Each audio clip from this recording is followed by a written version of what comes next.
Olá pessoal, tudo bem? Aqui é o tio Saulo.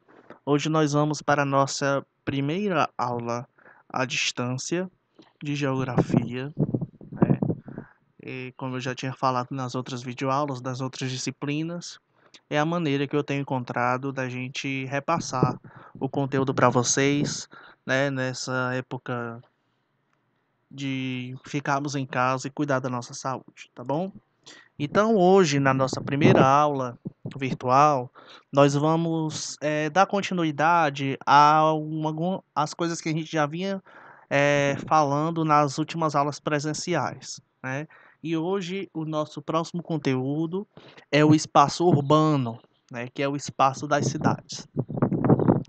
Então, como eu acabei de falar, né, o espaço urbano ele pode ser entendido pelo espaço das cidades, né? Ele compreende as atividades econômicas das cidades, ou seja, comércio, serviços, atividades sociais, ou seja, a vida das pessoas, atividades políticas, né, porque a gente sabe que as cidades, né, tem prefeito, tem vereador, enfim, e também as atividades culturais, né? A gente sabe que o local onde nós vivemos, ele tem uma maneira de vida, né, um pensamento característico, enfim, tudo isso faz parte da cultura de uma determinada cidade, né? Mas falar de espaço urbano não necessariamente significa falar de cidades, até porque nem todas as cidades estão no espaço urbano. Para o Instituto Brasileiro de Geografia e Estatística, que é o IBGE, que é o instituto que faz o levantamento de quantas pessoas, né, quantos habitantes tem o Brasil, aquela coisa toda, é, eles consideram que cidades com menos do que 20 mil habitantes, elas não são consideradas espaço urbano, e sim espaço rural. E o espaço urbano ele é construído por meio da economia, né, por meio do comércio, da indústria, né, da agricultura e é vivenciado socialmente, né, sendo constantemente transformado pela sua população, ou seja, é as pessoas que vão modelando aquele espaço, vão construindo aquela cidade com o trabalho, enfim, com as diversas mudanças sociais que ali é, vão ter ao longo dos anos, tá bom? E ao longo da história, várias cidades passaram por um processo dessas mudanças econômicas, né? E aí isso alterou o panorama de vida, ou seja, o modo de vida da sua população. E aí esse processo é chamado de urbanização, né? Que é o desenvolvimento de uma cidade. Essa urbanização se deu exatamente em sua grande parcela de responsabilidade, porque muitas pessoas que moravam no interior, elas saíram das cidades do interior e foram para a cidade grande em busca de emprego, de trabalho, principalmente na indústria e no comércio, né? E esse processo, ou seja, essa saída das pessoas da área rural para a área urbana, é chamado de êxodo rural. Lembrem deste nome, que ele é muito importante. E uma das justificativas para isso ter acontecido, ou seja, o êxodo rural ter acontecido, é a Revolução Industrial, que na verdade é um processo, é uma coisa que sempre acontece desde o final do século XVIII, começou lá na Inglaterra, ano 1700 e lá vai bolinha, né? E até hoje temos aí a Revolução Industrial, só que lógico, hoje em dia nós temos uma indústria bem mais avançada, com bem mais tecnologia, com as pessoas, né, conseguindo manusear as máquinas bem mais facilmente, graças justamente a essas revoluções industriais que vêm acontecendo e aí vai crescendo a tecnologia, conhecimento, as pessoas têm a capacidade de aprender mais rápido, tem aí a internet, enfim. São as coisas que a Revolução Industrial proporcionou para a gente. E graças a isso, logicamente, várias cidades no mundo cresceram, se desenvolveram e se urbanizaram. tá bom? E aí nós temos alguns exemplos, algumas imagens aí dessas primeiras fases da Revolução Industrial. Você veja que são fotos antigas, tem até pinturas, né, na época que ainda não tinha câmera fotográfica, mas era mais ou menos isso, né? As pessoas saíram de suas fazendas, de seus sítios no interior para trabalhar nas cidades grandes, para conseguir um sustento melhor para a família, tá bom? Bom, professor, a gente está falando de espaço urbano, mas e aí no Brasil, como é que funciona esse processo? Vou explicar rapidinho. Atualmente, mais de 75% das cidades brasileiras possuem menos de 20 mil habitantes. Vejam só que curioso, né? A maioria das cidades brasileiras, segundo o IBGE, né, não se encaixam aí como espaço urbano. Olha só que engraçado. Só que, né, essas cidades, né, de menos de 20 mil habitantes, essa maioria das cidades, ela representa apenas um pouco menos do que 20% da população. Ou seja, a cada 10 brasileiros, apenas 2 moram nessas cidades, né? O que é muito pouco, né? Antigamente, né, tinha uma parcela bem maior de brasileiros que moravam em cidades pequenas assim, né? Ou seja, o que acontece? As pessoas saem dessas cidades pequenas e vão para as grandes cidades em busca de emprego, em busca de oportunidades melhores de vida. Na próxima aula eu vou dar um exemplo que em Brasília foi uma cidade construída do zero. Brasília, ela antes era só mato, né? E aí foi lá um presidente e disse: não, vamos construir uma capital, vamos planejar uma capital para o nosso país. E aí fizeram a cidade de Brasília. E nessa época, muitos cearenses, nordestinos, paraibanos, pessoal de Pernambuco, todo mundo saiu das fazendas, né, por causa da seca e tal, e foram para Brasília ajudar a construir a cidade, e aí por lá ficaram, né? Foram atrás de oportunidades melhores. E enfim, a realidade dessas pessoas que moram nas pequenas cidades, né, e isso inclui até a nossa cidade, Aracoiaba, né, ela realmente é bastante ligada com as grandes cidades, né, devido a influências econômicas, né, ou seja, às vezes, por exemplo, uma cidade pequena que não tem um shopping, por exemplo, e aí uma loja de shopping, aí a pessoa tem que se deslocar para uma cidade maior, mais ou menos isso.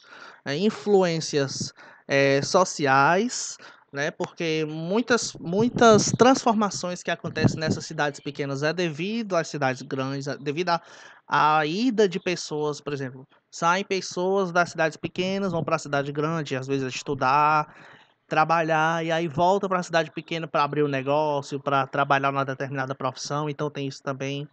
Influências culturais, sim, porque afinal de contas é onde moram mais pessoas, né? E aí essas pessoas vêm para cá, retornam e aí trazem vários aprendizados culturais, influências de informação, né? Porque, por exemplo, os grandes jornais, um exemplo bem esporádico, né? Os grandes jornais eles ficam nas maiores cidades, as sedes ficam nas maiores cidades, né? E ligações físicas. Como assim, professor? Por exemplo, rodovias. Aqui em Araqueaba, o que é que vai para Fortaleza? C060, né? Pontes, portos, aeroportos, né?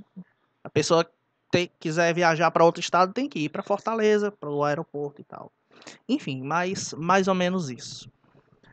E algumas cidades brasileiras, né, elas cresceram muito rápido, né? A Fortaleza é uma delas, cresceram muito rápido. Fortaleza, há uns 45 anos atrás, mais ou menos, era uma cidade que tinha 1 milhão de habitantes. Hoje em dia é uma cidade que tem quase 3 milhões de habitantes, ou seja, cresceu muito rápido, se desenvolveu muito rápido. E hoje, né, possui, como eu já tinha falado, o exemplo de Fortaleza, possui um número muito grande de habitantes, né? Às vezes até um pouco grande demais, né? Por causa, enfim, de diversos fatores que eu já havia falado, né? Atividades econômicas bastante diversificadas, ou seja, você tem uma oportunidade de poder acessar comércio, né? Tem muitas variedades de comércio, enfim.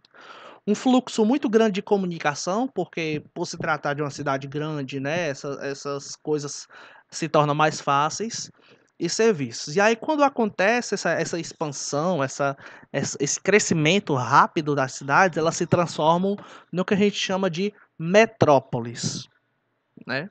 E aí, no Brasil existem diversas metrópoles, né? E a maioria delas geralmente são as capitais dos estados, ou seja, tem a metrópole de Fortaleza, que é a capital do Ceará, tem a metrópole de Curitiba, que é a capital do Paraná, tem a metrópole de Recife, que é a capital de Pernambuco, enfim, várias metrópoles. E aí, ao redor dessas grandes cidades, existem cidades vizinhas que acabam se conectando com elas, né? E aí, quando essa conexão ocorre, a gente chama isso de quando essas cidades acabam se juntando, entre aspas, a gente chama de região metropolitana, tá bom? E aí eu estou dando um exemplo aqui na imagem, como vocês podem ver, a região metropolitana de Fortaleza, que é justamente essa parte de terra aí em amarelo, tá bom?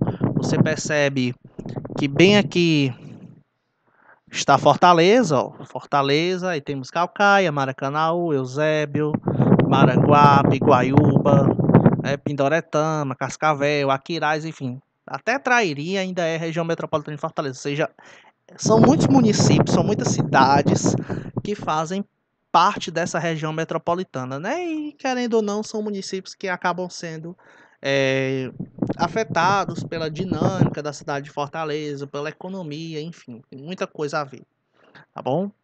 Então, nas regiões metropolitanas, né, muitas vezes, como eu havia falado, a área urbana de um município, ela se junta com a área urbana de outro município, formando uma área urbana contínua. Ah, professor, não entendi. É assim, você, por exemplo, né, você está indo daqui para Fortaleza, você passa por Maracanaú, mas você sabe aonde é que começa Maracanaú, por onde você está passando, e onde é que termina? Acho que não. Justamente por isso. Maracanaú faz parte da região metropolitana. E aí, às vezes, fica difícil saber onde é que começa Maracanaú e onde é que começa Fortaleza, né? É um pouco, assim, meio difícil de saber. Né? E aí tem um exemplo, se vocês quiserem dar uma olhada, na página 43 do livro de Geografia, vale a pena conferir. Né? E também temos um outro caso, que é o caso das megalópolis. As megalópolis, pessoal, elas são junções de grandes metrópoles, né? Metrópoles, o que são? É uma cidade grande que se junta com algumas cidades ao redor e ali forma a metrópole, né? Aí quando tem uma metrópole perto da outra, quando elas se juntam, se forma justamente a megalópole, né?